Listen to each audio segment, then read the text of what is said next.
Default bell के ऊपर काफ़ी सारे रीसेंट जजमेंट्स आए हैं, जैसे एस काशी, कपिल वाधवन, गौतम नवलखा और विक्रमजीत सिंह।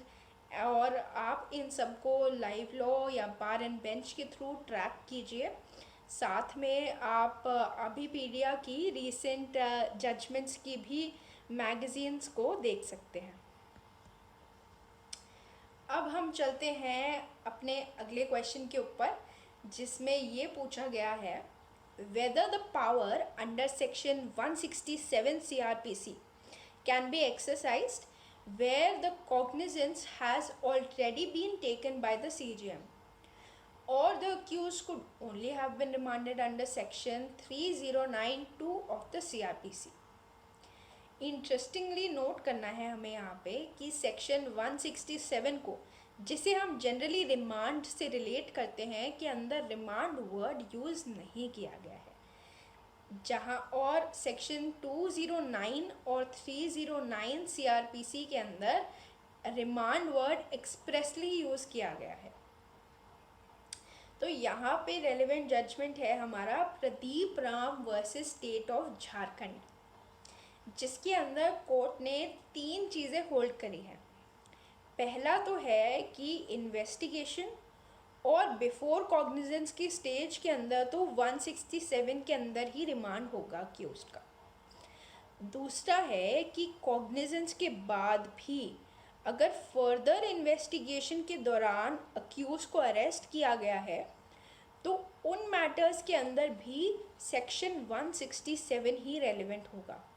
यानी अक्यूज्ड को ऐसे मैटर के अंदर भी रिमांड किया जाएगा अंडर सेक्शन 167। जबकि तीसरा है कि जहां कोर्ट जब कॉग्निजेंस के टाइम पे या इंक्वायरी या ट्रायल के टाइम पे जब accused was already in custody, तो उन मैटर्स के अंदर जुडिशियल कस्टडी में वापस रिमांड करने के लिए सेक्शन 3092 ही एप्लीकेबल होगा। आई होप ये वीडियो आपको इन्फॉर्मेटिव लगी और ये किसी रूप से आपको हेल्प कर पाए, और आप अभिमन्यु की तरह जुडिशरी के पेपर के अंदर जाकर ना फंसे, बल्कि you turn out to be victorious and you turn out to be a success story. तो आज की ये वीडियो मैं कंक्लूड करना चाहती हूँ विद माय मेंटर्स वर्ड्स, जो ये कहते हैं कि सक्सेस का मंत्र चाहिए तो मंत्र की तलाश भूल जाइए। यानी you have to surrender yourself, you can not attach conditions with knowledge. Knowledge को लीजिए, उसे एंजॉय कीजिए, जिस भी सोर्स से आपको नॉलेज मिले वहाँ से आप ग्रास्प कीजिए, और कोई भी कंडीशंस नहीं लगाइए।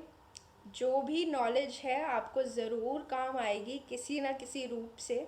Don't be disheartened, keep your spirits up during corona. I know it's a hard time, but इस टाइम का हमें ऑप्टिमली यूज़ करना बहुत ज़रूरी है, बिकॉज़ ये पीरियड ख़त्म होते ही papers would line up, and I know you are willing to work for it and you would make it through the next paper. I hope to see you in another video. Take care.